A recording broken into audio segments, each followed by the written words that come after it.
Greetings, unsettled souls. Listen carefully.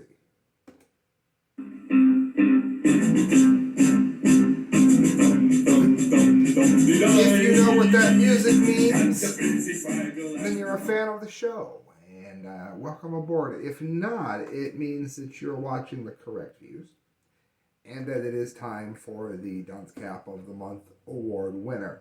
Now, this is going out, don't tune out, this is going out for November. And I'm trying to fix the lighting. The reason for that, that didn't fix it. The reason for that is because I mentioned this before, there were computer issues and a bunch of things that came up that led to me not being able to do the November Dunce Cap of the Month award in November. And I've had it turned around for about a week, but I wanted to make sure that I had the hat and the award and everything in order. And I finally do. There's going to be a show announcement. I'll wait till the 1st, but in some things, I guess it's a long time coming. This is Infowars.com. The winner, the dumbest story of November. FDA panel backs Pfizer shot for kids. We're never going to learn about how safe this vaccine is unless we start giving it. Now, he also said this in November. This is dated October 27th. But I heard about it in November from a different outlet, and I couldn't find it and tried to look it up, and I found it on InfoWars. I want to say it was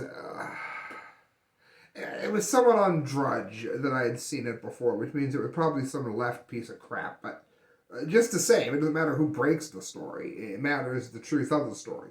And I want to pause there because this is important. It comes up more than you would think. It comes up quite a lot.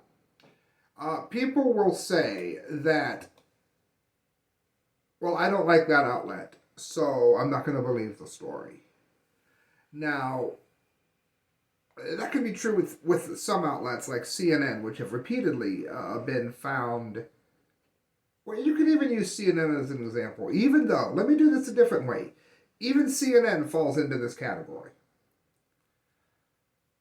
Just because they are an outlet which is notorious for being wrong, mistaken, and in some instances purposely biased in how they are wrong. Let's say that they share a story about Elon Musk landing on Pluto. He either did or he didn't. Now, the nuances of the story may go in a certain direction based on the lean of the paper or the outlet and the writer, such as,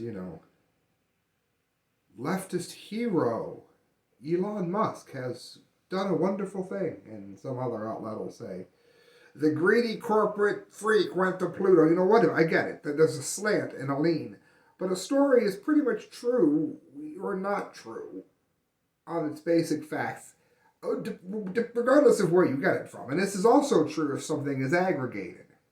How many people are still listening to me? Pay attention to this because it's important.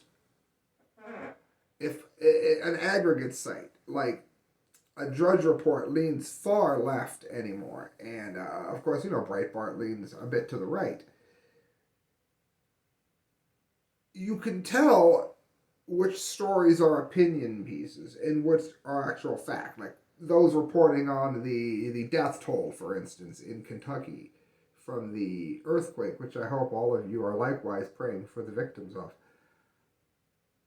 Regardless of whether or not you like Drudge, or like Fox, or like Breitbart, or like InfoWars, you can pretty much tell with stories like that whether or not they are factual, regardless of if you like the outlet. And I found that to be particularly true here because I've always found InfoWars to be a lot more accurate than they ever could credit for.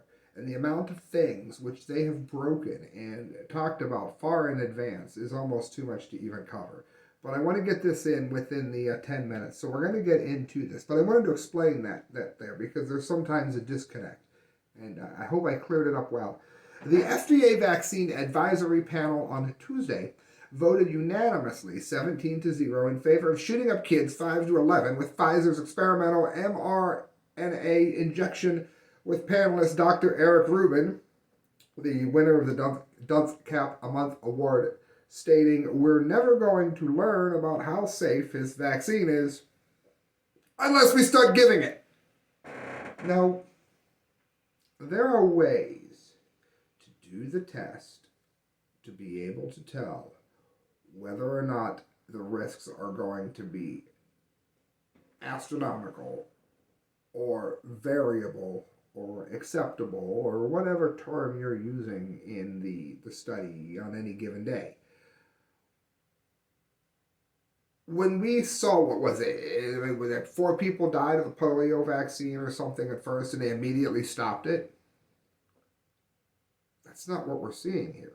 And yet this guy wants to give it to everyone, not in a study of, a certain number of children, for instance, who maybe sign a waiver or whatever from their parents to be part of this. This is just saying, let's give it to all children. Oh, and let's see if it's safe or not. Listen, FDA voting member.